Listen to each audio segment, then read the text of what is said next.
अस्सलाम guys, welcome back to the another video of IT preparation maths basic. आज की video हमारे पास एमसीक्यूज़ हैं, ठीक है, and this is video number 11। So let's get started with the MCQs. और इसमें बहुत सारे ऐसे भी एमसीक्यूज़ होंगे जिसकी नॉलेज मैंने आप लोगों को अपनी प्रीवियस वीडियोज़ में दी है, ठीक है, तो आप लोगों को इंशाल्लाह इसे करने में आसानी होगी। सो हमारा जो फर्स्ट एमसीक्यू है वो है sum of two numbers is -13 and the product is -30, what are numbers?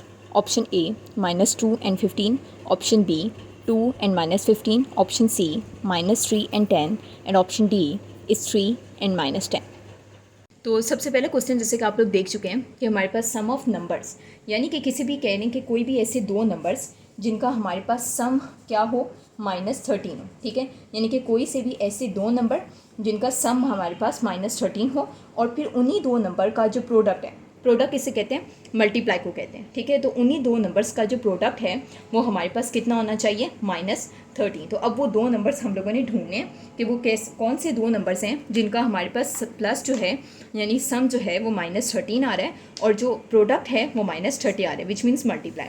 तो अगर आप लोग सबसे पहला ऑप्शन देखें तो वो है हमारे पास -2 + 15, ठीक है, यानी कि हम सबसे पहले उसको सम करके देखते हैं जो दो हैं हमारे पास ए में कि -2 + 15, ठीक है। अगर हम -2 + 15 करें तो हमारे पास 13 तो बन जाएगा, ठीक है, यानी कि मैं आपको करके दिखाती हूँ कि देखें, फर्स्ट है हमारे पास ऑप्शन -2 और दूसरा है 15, ठीक है, यानी कि ए का ही फर्स्ट ऑप्शन -2 और 15 है। अब मैं -2 और 15 को सबसे पहले प्लस करके देखूँ तो माइनस प्लस हमारे पास क्या हुआ? माइनस हुआ। तो 15 में से आप 2 को माइनस कर दो तो हमारे पास क्या बचा? 13, ठीक है, 13 तो बच गया। लेकिन अगर आप देखें तो हमारे पास आंसर में साइन उसका आता है जो यानी कि आंसर में साइन उसका आता है जिसमें उसका लेकिन अगर आप लोग अभी देखें कि हमारे पास जो आंसर है उसमें साइन उसका आएगा अच्छा, अब हमारे पास 13 जो है उसके साथ साइन वो आएगा जिसका नंबर यानी कि जो नंबर बड़ा है, ठीक है। अगर आप 2 और 15 में देखें तो 15 हमारे पास बड़ा नंबर है लेकिन उसके साथ साइन प्लस है, तो इट मीन्स कि 30 के साथ प्लस ही होगा, ठीक है। लेकिन हमारे पास आंसर में क्या चाहिए? हमें क्या रिक्वायरमेंट है हमारी? -13 की है। इट मीन्स कि -13 नहीं बन रहा। So first option is not the correct one, क्योंकि सम करने से तो -13 आ ही नहीं रहा, 13 तो आ रहा है पर माइनस नहीं आ रहा। अब हम सेकेंड ऑप्शन को देखते हैं, ठीक है। सेकेंड ऑप्शन है हमारे पास 2 और दूसरा है हमारे पास -15, ठीक है। अब ये हमारे पास बी ऑप्शन है। अब आप इनको प्लस करके देखो, सो 2 प्लस और -15 है, ठीक है। सो प्लस माइनस हमारे पास क्या हुआ? माइनस, ठीक है। सो 2 - 15 हमारे पास कितना बना? 2 - 15 हमारे पास हुआ 13, ठीक है, 2 - 15 हुआ 13। अब 15 के साथ जो बड़ा साइन है यानी दोनों में से बड़ा 15 है, तो 15 के साथ जो साइन है वही हमारे पास 13 के साथ आ जाएगा। माइनस है, इट मीन्स के माइनस आ गया। सो येस, हमारी जो फर्स्ट रिक्वायरमेंट अगर आप लोग देखें तो वो कंप्लीट हो गई, विच इज़ -13। अब हम लोग इसकी सेकेंड ही यानी कि अगर फर्स्ट हो गई तो हम इसी के साथ सेकंड भी करके देखते हैं कि हमारे पास -13 यानी कि -30 बन रहा है, तो हम इसे मल्टीप्लाई भी करके देख देते हैं, विच मीन्स प्रोडक्ट, ठीक है। तो प्रोडक्ट भी इसका निकाल कर देखते हैं। तो यही हमारे पास दो नंबर्स विच इज़ 2 और है हमारे पास -15। अब इनको हम कर देते हैं मल्टीप्लाई, ठीक है, which is also called a product, ठीक है। अब जब इन्हें मल्टीप्लाई करेंगे तो हमारे पास हो जाएगा 2 15 सा 30, ठीक है, और जो माइनस है वो एज इट इज़ आ जाएगा, ठीक है, मल्टीप्लाई के बाद एज इट इज़ आ जाएगा। तो अगर आप लोग देखें कि हमारे पास अब दोनों रिक्वायरमेंट कंप्लीट हो गई है कि इसका प्रोडक्ट करने से -30 आ रहा है और इसको एडिशन यानी कि उसको ऐड करने से हमारे पास -13 आ रहे हैं, ठीक है। तो -30 और -13 हमारे पास दोनों आ गए, क्या करने से? प्रोडक्ट करने से और सम करने से। तो हमारे पास जो सेकंड ऑप्शन है वो करेक्ट है, ठीक है, दोनों ही हमारे पास रिक्वायरमेंट्स फुलफिल हो चुकी हैं। So the second option is the right one. So MCQ number 2 is sum of two expression is x का square plus 2x minus y का square. If one expression is x square minus y square, other expression will be. So हमारे पास ये चार options हैं, तो इसे हम solve करके देखते हैं कि इसका राइट ऑप्शन क्या होगा। अब आप लोग सेकेंड ऑप्शन देखें कि इन्होंने बोला है कि sum of two expression is x का square plus 2x minus y का स्क्वायर, ठीक है। तो क्या है? x का square plus 2x minus y का स्क्वायर, ठीक है। ये हमारे पास जो है वो यानी कि इन्होंने ये बताया कि कोई भी ऐसी दो एक्सप्रेशन है जिनको जब हमने प्लस किया यानी कि कोई भी XYZ कोई भी हो सकती है वो एक्सप्रेशन, उनको हमने जब प्लस किया तो हमारे पास ये आया, ठीक है, ये हमारे पास आंसर है। अब उन्होंने फर्स्ट एक्सप्रेशन तो बता दी, वो क्या? इस x का स्क्वायर माइनस y का स्क्वायर, ठीक है, फर्स्ट तो इन्होंने बता दी, ठीक है, XY तो मैंने ऐसे कंसीडर किया था, तो जो फर्स्ट है वो उन्होंने बता दी विच इज़ x का स्क्वायर माइनस y का स्क्वायर। अब कह रहे हैं कि वो सेकंड कौन सी है जिसके दोनों के सम के बाद हमारे पास ये एक्सप्रेशन जनरेट हो रही है, विच इज़ x का square plus 2x minus y का स्क्वायर। तो अगर आप लोग इसे गौर से देखें, ठीक है, इस एक्सप्रेशन को, तो ये जो हमने इसमें ली थी एक्स का स्क्वायर माइनस वाई का स्क्वायर, तो हमारे पास एक्स का स्क्वायर ये रहा माइनस वाई का स्क्वायर ये रहा। तो सेकंड ऐसी क्या होगी, तो अगर हमने सेकंड में प्लस 2x डाल दें, यानी कि वो सेकंड में भी हमारे पास सेकंड प्लस 2x ही हो, तभी तो हमारे पास ये वाली एक्सप्रेशन जनरेट हो गई कि एक्स का स्क्वायर ये रहा, फिर हमारे पास बन गया प्लस 2x, ठीक है, और दूसरा हमारे पास क्या है फर्स्ट में से माइनस वाई का स्क्वायर। इसका मतलब कि अगर हमारे पास फर्स्ट एक्सप्रेशन का, यानी कि इस एक्सप्रेशन को बनाने के लिए जो हम लोगों ने फर्स्ट एक्सप्रेशन ली वो तो हमारे पास गिवन थी एक्स का स्क्वायर माइनस वाई का स्क्वायर, तो सेकंड ऑफ कोर्स कौन सी होगी, क्योंकि फर्स्ट वाली ऐसे हो रही है कंप्लीट विच इज एक्स का स्क्वायर माइनस वाई का स्क्वायर, तो सेकंड वाली क्या हुई ऑटोमेटिकली प्लस 2x, ठीक है, तो प्लस 2x हमारे पास सेकंड वाली थी, तभी तो हमारे पास ये वाली एक्सप्रेशन बन गई, ठीक है। तो दिस वॉज सो ईजी, कभी कभार चीज़ें बहुत आसान होती हैं, बस आपने गौर से जो है वो इसको पढ़ना होता है और समझना होता है कि वो एक्चुअली में क्या लिखा है, ठीक है। So the MCQ number 3 is which one is a factorization of x square plus x? तो ये हमारे सामने 4 ऑप्शंस हैं, let's see which one is going to be the right one. तो अगर अब आप लोग देखें नेक्स्ट वाला क्वेश्चन, ठीक है, कि उन्होंने पूछा है कि x का स्क्वायर प्लस x की फैक्टराइजेशन क्या है, ठीक है, फैक्टराइजेशन क्या है, तो ये क्या है सवाल है हमारे पास x का स्क्वायर, ठीक है, x का स्क्वायर प्लस हमारे पास x है, ठीक है। अब इसमें क्या ही होगा, हमारे पास कॉमन है, ठीक है, क्योंकि ये ऑलरेडी हमारे पास 2 फैक्टर्स हैं। अब हमने क्या करना है, इसका कॉमन निकाल लेते हैं, ठीक है। कॉमन क्या होगा कि अगर आप लोग देखें कि इसके पास 2x है लेकिन इसके पास 1x है, तो क्या चीज़ बाहर आएगी, हमारे पास एक ही x, जो चीज़ कॉमन है वही बाहर आएगी। तो कॉमन क्या है, सिर्फ एक ही x कॉमन है, आपने उसे बाहर निकाल दिया, ठीक है। ब्रैकेट लगाएं, इधर कितने x बच गए, इधर एक ही बचा, क्योंकि दोनों के पास जो कॉमन था वो एक ही x था, ठीक है, वो बाहर आ गया। अब हमारे पास क्या बचा, इसके पास एक x plus as it is आएगा और फिर हो जाएगा x मंस x, क्योंकि वो जो एक x था वो भी बाहर आ गया, तो यहाँ पे आ गया 1, ठीक है। तो हमारे पास क्या फैक्टर निकला, x एक ब्रैकेट x प्लस 1 और ब्रैकेट क्लोज, ठीक है। तो क्या बोला इन्होंने, which one is the factorisation of x का स्क्वायर प्लस x, तो x का स्क्वायर प्लस x की फैक्टराइजेशन बन गई x bracket x plus 1 bracket close, ठीक है। तो ये हमारे पास इसका राइट ऑप्शन है। So the right option is the C1, ठीक है, तो C हमारे पास इसका राइट ऑप्शन है। So the fourth MCQ is what is the common amongst x cube plus x square plus x? Option A is x, option B is x square, option C is x cube, option D is none of the. जो है वो next वाला देखें, इन्होंने बोला कि इसमें common क्या है, ठीक है। तो इस तरह के सवाल तो मैंने अपनी पहली वीडियो में भी बहुत करवाए थे, और इन सवालों को कैसे सॉल्व करना है कि कॉमन वाले बहुत आसान होते हैं, ठीक है, जो भी चीज़ सेम हो उसे आप बाहर निकालें। तो इसमें भी अब हमने कॉमन देखना है, ठीक है। क्या है हमारे पास, x का क्यूब है, ठीक है, फिर हमारे पास क्या है प्लस x का स्क्वायर है और प्लस हमारे पास x, कह रहे हैं कि इसके अंदर से हम लोगों ने कॉमन बताना है, ठीक है, कि कॉमन हमारे पास क्या चीज़ है। तो अगर आप लोग देखें कि इधर x का क्यूब है, इधर हमारे पास x का स्क्वायर है और इधर एक x है, यानी कि इन तीनों में कॉमन क्या हुआ, इसको साथ, यानी कि इन तीनों के साथ, यानी कि आप इस x को भी देखें तो एक ही x कॉमन हुआ, क्योंकि लीस्ट वाला देखा जाता है, ठीक है। तो लीस्ट कॉमन क्या हुआ, एक ही हुआ, ठीक है, क्योंकि इसके पास सिर्फ एक ही है तो ऑफकोर्स कॉमन भी एक ही होगा, तो उस एक कॉमन को मैंने बाहर निकाल दिया, ठीक है। अब जो x ने यहाँ पे x की 3 है, तो एक जब बाहर निकल गया तो यहाँ पे कितने बचे, x2, ठीक है, प्लस एज इट इज आएगा, इसके पास x2 है, एक बार निकला तो कितना बचा, एक x बचा, प्लस एज इट इज यहाँ पे x है जो एक कॉमन निकल चुका था, तो इसकी जगह यहाँ पे आ जाएगा 1। तो हमारे पास क्या कॉमन निकल गया, x ब्रैकेट x का square plus x plus 1 bracket close, ठीक है।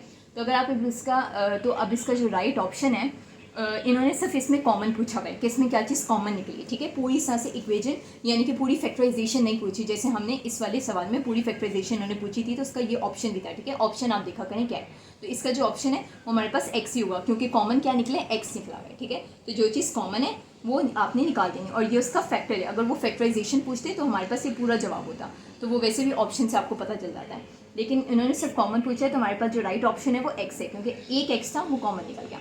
तो फिफ्थ वाले का राइट ऑप्शन है वो है हमारे पास A। So the fifth MCQ is what is common in 5n cube minus 65n plus 10? So option A is 5, option B is 10, option C is x and D is 3। Next question देखें, इसमें भी हम लोगों ने इसमें common देखना है, ठीक है।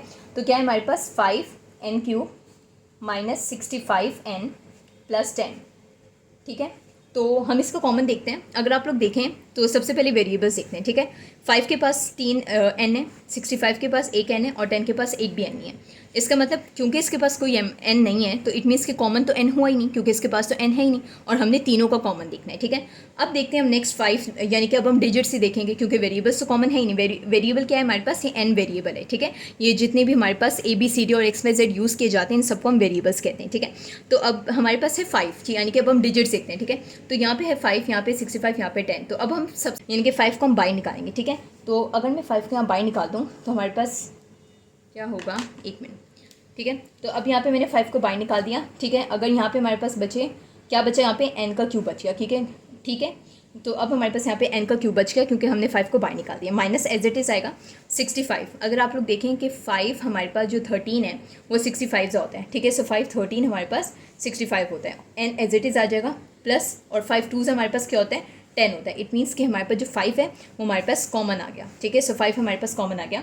तो इसी तरह से इसका भी जो राइट ऑप्शन, अगर इसमें भी वो फैक्टराइजेशन पूछते हैं तो ये पूरा ऑप्शन होता है, लेकिन इन्होंने इसमें सिर्फ कॉमन पूछा है, तो यानी कि सिर्फ कॉमन का वर्ड बोला हुआ है। तो इसका जो राइट ऑप्शन है वो हमारे पास क्या है, 5 है, ठीक है। तो सो ए हमारे पास इसका राइट ऑप्शन है। So the sixth MCQ is, what is the order of bracket open 3 and then bracket close? Option A is 3 into 3, option B is 1 into 1, option C is 2 into 2 and D is 1 into 3. अच्छा, अब आप लोग next question देखें तो इन्होंने बोला है कि विच one is the order of, ठीक है, विच one is the order of bracket 3, ठीक है। यानी कि ये ब्रैकेट है हमारे पास और इसमें 3 है, तो इसका पूछने कि हमारे पास ऑर्डर क्या है। सबसे पहले तो बता दूं कि जब भी आपके पास ऑर्डर के सवालात आएंगे तो उसका एक रूल है, ठीक है। देखें, जब भी हमारे पास ऑर्डर का सवाल आए ना तो आपने सबसे पहले उसमें 2 चीज़ें देखनी होती हैं, ठीक है। एक होता है हमारे पास कॉलम, ठीक है, COLUMN, ठीक है। तो सबसे पहले होता है एक हमने देखना होता है कॉलम और दूसरा हमने देखना होता है रॉस, ठीक है। ये 2 चीज़ें होती हैं हमने हमेशा ऑर्डर वाले सवाल के अंदर देखनी है। अब रॉस की डायरेक्शन क्या होती है, जो रॉज है उसकी डायरेक्शन यूँ होगी, इस डायरेक्शन को हम हॉरिजॉन्टल डायरेक्शन भी कहते हैं, ठीक है। So this is a direction of rows, ठीक है। रॉज हमेशा अगर आप लोग देखें तो वो इस तरीके से बनती हैं, ठीक है, ये रॉज होती हैं। अगर आप ये देखें लाइंस भी जहाँ पर जो हैं ये क्या लाइंस हैं, ये रॉज हैं, ठीक है, रॉज कहलाएंगी। और कॉलम जो है इसकी जो हमारे पास डायरेक्शन होती है वो होती है हमारे पास अपवर्ड की तरफ, ठीक है, यानी कि इस तरह से वर्टिकल डायरेक्शन है, ठीक है। तो ये हमारे पास इसकी वर्टिकल डायरेक्शन है, तो ये हमारे पास कॉलम होता है और ये हमारे पास रॉज होती हैं, ठीक है। कॉलम की डायरेक्शन को हम वर्टिकल डायरेक्शन भी कहते हैं और रॉज की डायरेक्शन को हम हॉरिजॉन्टल डायरेक्शन भी कहते हैं, ठीक है। तो अब इसमें क्या ऑर्डर है, उन्होंने क्या सवाल किया कि what is the order of 3, ठीक है। यानी कि अब पूछ रहे हैं कि इसका ऑर्डर क्या है, तो हमारे पास इसका जो ऑर्डर का यानी कि एक फार्मूला आप समझ लें, वो होता है हमारे पास R × C, ठीक है। आर क्या है, R stand for rows and C stand for column. यानी कि जब भी आपके पास ऑर्डर का सवाल आए तो आपने उसमें कौन सा फार्मूला लगाना है, R × C। आर क्या है, रॉज है, और C क्या था, कॉलम था। आर हमारे पास जो रॉज है उसकी डायरेक्शन हमारे पास हमेशा हॉरिजॉन्टल होती है विच इज़ लाइक दिस, और कॉलम की डायरेक्शन हमारे पास हमेशा वर्टिकल होती है विच इज़ लाइक दिस, ठीक है। तो अब इसमें अगर आप लोग देखें तो 3 में हम सबसे पहले रॉस चेक करते हैं, रॉस कितनी है, यानी कि एक ही है, ठीक है। तो ये हमारे पास एक रॉ गई, ठीक है। कॉलम कितना है हमारे पास, कॉलम भी एक ही है, कॉलम आप ऐसे चेक करें तो कॉलम भी हमारे पास हुआ एक, ठीक है। अभी तो हमारे पास फ़िलहाल एक ही है, जब हमारे पास इसके मज़ीद सवाल होंगे तो वो मैं आप लोगों को भी, तो वो आप लोगों को ज़्यादा अच्छे से समझ आएंगे, ठीक है। तो अभी हमारे पास कितनी रॉज निकली, रॉज तो हमारे पास एक ही है। देखिए, अगर फॉर एग्जांपल ये हमारे पास सेम अगर मैं लिखूँ कि अगर ये 3 और 3 होता, ठीक है, इस तरीके से होता, तो अब आप इसकी रॉज चेक करें तो कितनी होगी, 1 और 2 रॉज हैं, कॉलम कितनी हुई, 1 हुई। अगर इसी तरह से मैं इसमें 3 और 3 2 घुसा दूँ, ठीक है, तो अब क्या होगा, रॉस 1 और 1, कॉलम कितने हुए, 1 और 2, तो 2/2 हो गया। तो अब आपने, लेकिन हमारे पास अभी ये नहीं है, सही है, सवाल हमारे पास ये मैं अभी आप लोगों को समझाने के लिए कर रही हूँ कि रॉस और कॉलम आपने चेक कैसे करनी होती है जब ज़्यादा नंबर्स आ जाएँ, ठीक है। तो इसमें अगर आप लोग देखें रॉस क्या थी, ये रॉ है, ये कॉलम है, इट मीन्स के 1 ही रॉ है और 1 ही कॉलम है। सो रॉस की जगह आप लिख दें 1 मल्टीप्लाई एज इट इज़ और सी पे लिख दें आप कॉलम भी 1 है, यानी कि रॉस और कॉलम दोनों हमारे पास एक ही हैं। तो इसका जो राइट ऑप्शन अगर आप लोग देखें so B is a right option, ठीक है, कि रॉ भी 1 है और कॉलम भी हमारे पास 1 है। तो इसके इंशाल्लाह अगर अच्छा, तो आपने बस इस ऑर्डर में हमेशा याद रखना है कि जब भी इस तरह से ऑर्डर पूछा जाए तो इसमें कॉलम और रॉस को आपने याद रखना है, और R × C, यानी कि पहले हमेशा आपने रॉ चेक करनी है फिर कॉलम है। तो ये रूल है कि फर्स्ट आपने रॉ चेक करनी है फिर कॉलम और बीच में मल्टीप्लाई का, यानी कि इसे हम इंटू भी बोलते हैं, ठीक है, मल्टीप्लाई को हम इंटू भी बोलते हैं। अच्छा, अब हमारे पास नेक्स्ट आएगा, ठीक है, तो इसका जो राइट ऑप्शन था वो था B. So the seventh MCQ is, an angle of isosceles triangle is 80 degree. Each of the remaining two angles is option A is 55 degree, option B is 45 degree, option C is 50 and option D is 40. जो next MCQ है वो है हमारे पास क्या कि हमारे पास जो isosceles triangle है उसका जो एंगल है वो 80 है, तो उसके जो दो रिमेनिंग एंगल्स होंगे उसका क्या होगा। अच्छा, सबसे पहले तो हम देखते हैं कि आइसोसेलिस ट्राइंगल होता क्या है। ठीक है, तो ये मैंने अपनी आपको लास्ट वीडियो में भी यानी कि अपनी वीडियोस में बताया कि ट्राइंगल्स की क्या टाइप्स हैं। ठीक है, तो अगेन बताती हूँ कि हमारे पास जो आइसोसेलिस ट्राइंगल होता है उसकी हमेशा दो साइड सेम होती हैं। ठीक है, यानी कि ये जो दो साइड्स होंगी वो हमेशा ट्राइंगल की सेम होंगी, लेकिन ये वाली हमारे पास हमेशा डिफरेंट होगी। ठीक है, तो this is called the isosceles triangle. अब इन्होंने बोला है कि हमारे पास an angle of isosceles triangle is 80। तो फॉर एग्जाम्पल मैं इन एंगल में इस वाले एंगल को जो हमारे पास डिफरेंट होता है इससे मैं 80 ले लेती हूँ। ठीक है, जो इन्होंने वो एंगल दिया है इससे मैं 80 ले लेती हूँ, जो कि क्योंकि इन्होंने कहा है कि N angle of isosceles triangle is 80, तो इसको मैंने 80 ले लिया। Now each of the remaining two angles, अब वो पूछ रहे हैं कि इसका क्या है और इसका एंगल क्या है, यानी कि जो दो रह गए इनका आपने रिमेनिंग एंगल बताना है। तो इसको निकालने का क्या तरीका है कि आप लोगों को पता है, अब जो एक चीज़ का आप लोगों को अंदाज़ा हो गया होगा कि हमारे पास ये जो दोनों एंगल्स फाइंड करने हैं ये दोनों होंगे तो सेम। ठीक है, क्योंकि आइसोसेलिस ट्राइंगल के ये वाले दो एंगल्स होते हैं, जो ये वाली दो साइड्स होती हैं वो हमेशा सिमिलर होती है और ये वाली डिफरेंट है। तो जो डिफरेंट है वो 80 है, लेकिन अब ये दो आपने निकालनी है। लेकिन ये चीज़ अब आपके जहन में होगी कि ये जो दो हैं वो हमेशा हमारे पास सिमिलर ही होंगी। ठीक है, तो अब इसको सॉल्व करने के लिए मैं क्या करूँगी कि अब आप लोग देखें कि हम लोगों ने इसे कैसे सॉल्व करना है। ठीक है, क्योंकि ये दोनों साइड्स तो अब आप को पता होगा कि ये दोनों साइड्स तो हमारे पास जो भी एंगल आएगा वो सिमिलर ही होगा। अच्छा, अब आपको एक और चीज़ बता दूं कि हमारे पास जो ट्राइंगल है वो हमेशा हमारे पास 180 डिग्री का होता है। ठीक है, ये चीज़ आपने याद रखनी है कि जो ट्राइंगल यानी कि जो ट्राइंगल ओवरऑल है वो हमारे पास हमेशा 180 डिग्री का होता है। ठीक है, तो इट मीन्स कि ट्राइंगल ओवरऑल 180 है, तो हम ऐसा करते हैं कि ये जो एंगल 80 गिवन है इसे हम लोग डिवाइड कर देते हैं 180 से। ठीक है, तो जब हम 80 को 180 से डिवाइड करेंगे तो हमारे पास आंसर क्या आ जाएगा 100। क्यों? बिकॉज 80 से कट हुआ और क्या आ गया हमारे पास 100। ठीक है, तो 100 हमारे पास आ गया इसका आंसर। तो अब हमारे पास क्या होगा कि जब हमारे पास 100 आ गया है तो अब हम ऐसा करते हैं, इसको हम करते हैं डिवाइड 2 से। हम इसको 2 से क्यों डिवाइड कर रहे हैं? क्यों? क्योंकि अब हमने दो साइड्स निकालनी है। ठीक है, दो साइड्स हमने निकालनी है, इसलिए हमने 100 को किससे डिवाइड कर दिया 2 से। तो जब हम 100 को 2 से डिवाइड करेंगे तो हमारे पास आंसर आ जाएगा 50। इट मीन्स कि वो जो दो साइड्स हैं वो हमारे पास किसकी इक्वल है 50 और 50 की। It means these two sides are 50-50। अब आप इन सब को सम करें तो आपके पास आएगा, ठीक है, 80 प्लस ये है 80 प्लस 50 प्लस 50। तो ठीक है, सो 80 प्लस 50 हमारे पास कितना होता है? इक्वल होता है हमारे पास 180 के।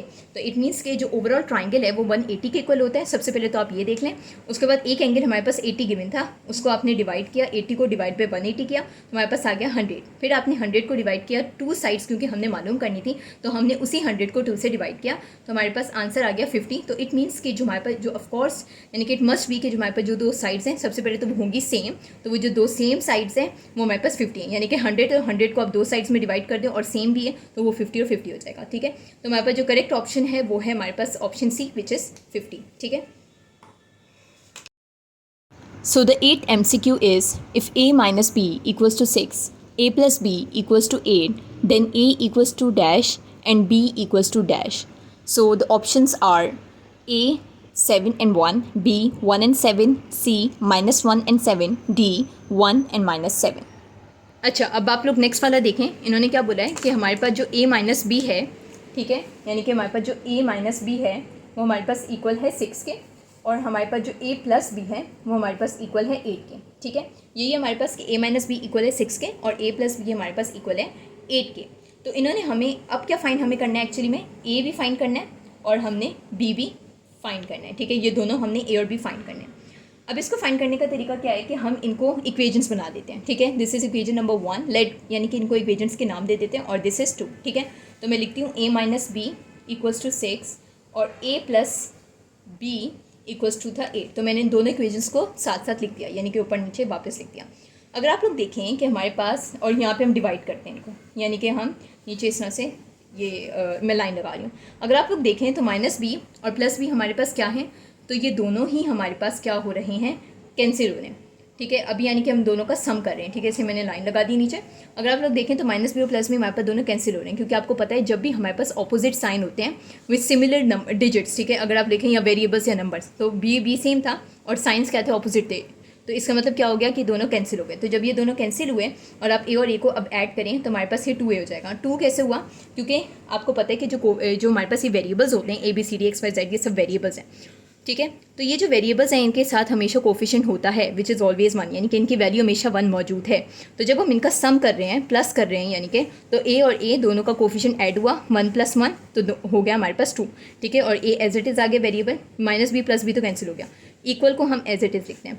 6 + 8 हमारे पास कितना होता है, 6 + 8 हमारे पास होता है 14, ठीक है। तो ये आ गया हमारे पास 14।